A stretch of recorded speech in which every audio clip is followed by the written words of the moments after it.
There is a strange moment that happens just before rain reaches your yard. The feeder may have been busy only minutes earlier, with chickadees darting in for seeds, sparrows shifting through the hedge, and a cardinal waiting low in the branches for its turn. The lawn still looks normal. The sky has not opened yet, but the air changes first. It grows heavier. The light turns dull. Leaves begin to hold still in a way that feels almost unnatural. And then, before the first raindrop lands on the grass, the birds start to disappear. The feeder empties. The fence line goes quiet. The shrubs that were full of movement a few minutes ago suddenly look still. If you are watching from the window, it can feel as if the whole yard has been warned about something you have not heard yet. Most people assume the answer is simple. Birds know rain is coming, so they go hide somewhere until it stops. That is partly true, but it leaves out the most interesting part. Because what birds do when it rains is not one behavior. It is a whole set of decisions, and those decisions depend on body size, feather condition, hunger, wind direction, temperature, shelter, and even the shape of your yard. Some birds vanish into cover before the rain begins. Some feed harder in the final minutes before the storm. Some keep hunting through the rain because the wet ground gives them an advantage. Some sit motionless in shrubs, not resting, but carefully managing heat, feathers, and energy. And when the rain finally stops, the yard can explode back to life so quickly that you realize something was happening the entire time. You just could not see it. Tonight, we are looking at what your birds actually do when it rains, from the strange feeding rush before a storm to the hidden survival work happening inside the bushes you walk past every day. Stay until the end, because one of the best moments to watch birds is not before the rain or during it, but in the first few minutes after it stops. Number 1. Birds often know the rain is coming before you do. To us, weather usually begins when we see it. The sky darkens, the wind rises, the first drops hit the window, and only then do we say the rain has started. But birds are responding to changes that begin earlier than that. Before a storm arrives, air pressure can fall, humidity shifts, wind direction changes. The sound of the yard changes even if you do not consciously notice it. Birds are highly sensitive to these environmental cues. They can detect pressure changes through sensory systems connected to the inner ear and other parts of the body. And while they do not understand weather in the human sense, their bodies are built to recognize that conditions are about to become more difficult. This is why bird activity can sometimes increase right before a storm. That busy feeder in the half hour before rain is not random. Birds are loading up on energy. A small bird has a very narrow margin between enough fuel and not enough. If rain becomes heavy, feeding may be harder. If wind rises, flying costs more energy. If the rain is cold, body heat can disappear quickly. So before the storm closes the yard down, many birds do the most sensible thing possible. They eat.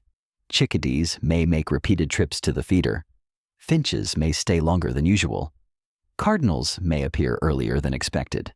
To you, it may look like a normal burst of activity. To them, it may be preparation. Hummingbirds make this especially clear. A hummingbird lives on a fast-burning energy system. Its tiny body depends on constant refueling, and, before storms, hummingbirds may visit flowers or feeders again and again with an intensity that looks almost frantic. They are not being greedy. They are building a reserve against time they may lose later. That tiny bird hovering at your feeder before rain is doing something remarkable. It is reacting to a future condition before that future has fully arrived. Number 2. Rain is more dangerous to feathers than most people realize. Birds look waterproof, and in light rain many of them function almost as if they are. Their feathers are layered, flexible, and carefully maintained. Each feather has tiny structures that lock together, helping create a smooth surface that sheds water.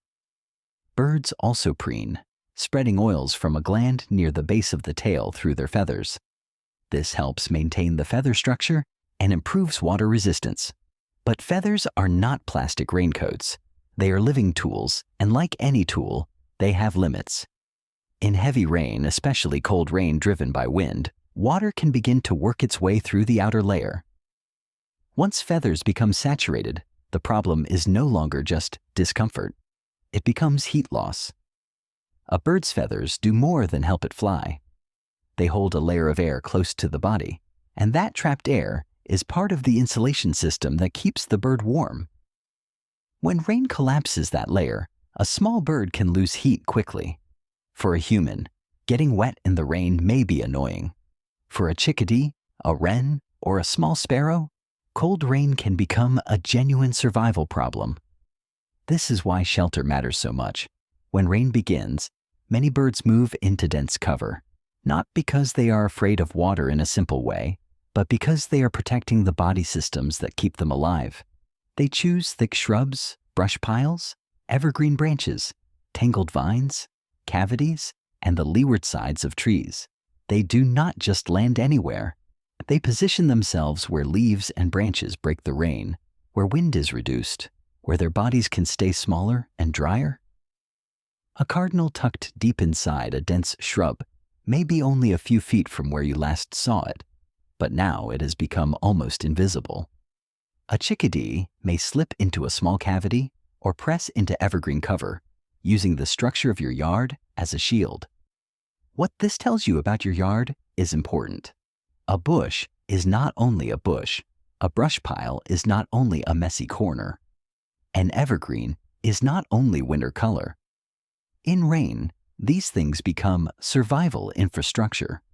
They are the difference between exposed air and protected space, between water striking the body directly and water being slowed by layers of leaves and branches. Number 3, not every bird hides from rain. Some birds use it. The American robin is one of the best examples. When rain softens the soil, earthworms often move closer to the surface. Insects are disturbed. Small creatures that were hidden in dry ground or leaf litter become easier to find. For a robin, a wet lawn can become a feeding opportunity. That is why you may see a robin standing in the rain, head tilted, listening, then suddenly stabbing at the grass. It may look miserable. The feathers may appear dark and heavy. The bird may seem exposed. But the robin is not being careless. It is taking advantage of a temporary change in the food landscape. Rain makes some food harder to reach, but it also brings other food into reach. Larger birds can often tolerate wet conditions better than very small birds, so robins may continue feeding while smaller species retreat into cover. House sparrows and other adaptable backyard birds may use a different strategy. They may stay close to covered feeders, porch edges, roof lines, dense hedges, or human structures where rain is reduced. When some birds pull back, competition changes. A sheltered feeder can become valuable. A bold sparrow that knows exactly where to wait may keep feeding, while more cautious birds stay hidden. This is one of the most interesting things about rain. It rearranges the yard. The dominant bird in sunshine is not always the bird with the best position in rain. The bird that knows the driest corner, the safest hedge, or the feeder protected from wind may suddenly have the advantage. Number 4, while birds are sheltering, they are not simply doing nothing. A rainy yard may look paused, but inside the shrubs, under branches, and along protected fence lines, birds are actively managing survival. One of the most important things they do is preen. To us, preening can look like grooming, almost like a bird casually cleaning itself. But for a bird, feather maintenance is serious work. After rain, or even during breaks in the rain, a bird must realign feather barbs, remove water, spread oils, and restore the structure that allows feathers to insulate and shed moisture.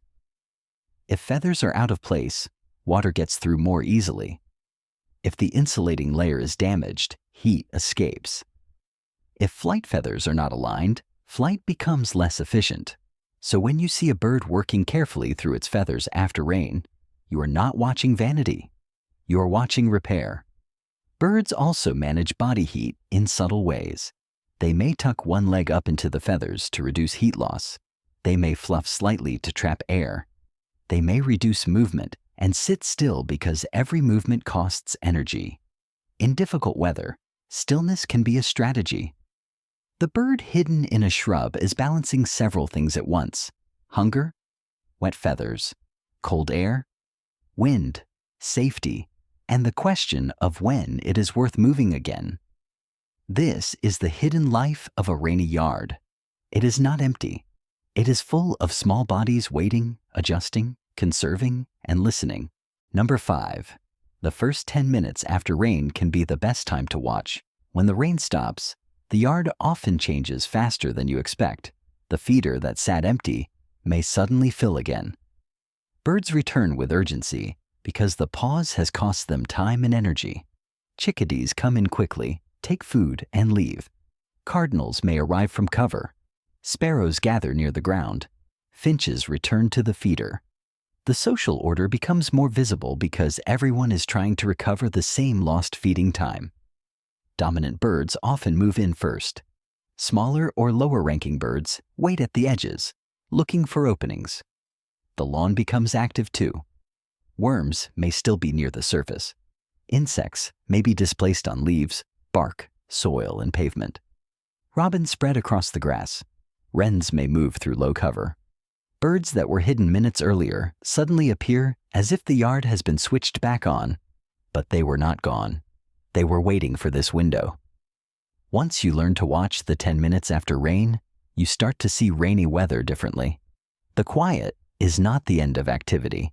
It is the compression before activity returns. Number 6. Rain reveals how precisely birds know your yard. A bird does not see your yard the way you do. You may see flowers, lawn, fences, feeders, and shrubs. A bird sees food, cover, windbreaks, escape routes, exposed places, safe branches, and reliable shelter. Many birds return to the same protected sites again and again because a place that worked once is worth remembering. The same shrub, the same cavity, the same evergreen branch, the same protected corner near a fence. Your yard is not just scenery to them. It is a map of risk and refuge, and that means the choices you make matter. Planting dense shrubs matters. Keeping native plants matters. Leaving some brush or layered cover matters. Providing roosting boxes or protected spaces can matter. Feeders help birds, but feeders are only part of the story. In bad weather, structure can be just as important as food. The places where birds can disappear may be the places that help them survive. So the next time rain moves across your yard and the feeder suddenly empties, do not assume the birds have simply left. Some are reading the weather before it arrives. Some are feeding hard in the final minutes before the storm. Some are tucked into shrubs, conserving heat. Some are repairing feathers. Some are using the wet lawn as a feeding ground. And some are waiting for the moment the rain stops when the yard opens again. What looks like absence is often organization. What looks like stillness is often survival. The rainy yard is not empty. It has just shifted into a version of itself that is harder for you to see. And once you understand that, every rainy day becomes different. The quiet feeder, the dark hedge, the robin standing alone in wet grass, the sudden rush of birds after the clouds break, all of it begins to tell a story. The birds have not disappeared. They have moved into the weather, and they know exactly what they are doing. Tell me in the comments what happens in your yard when it rains. Do your birds vanish before the first drops fall? Do robins appear on the lawn afterward? Have you ever noticed the same bird using the same shrub for shelter? I want to hear what you have seen, because rainy days reveal a hidden side of backyard birds that most people never slow down long enough to notice.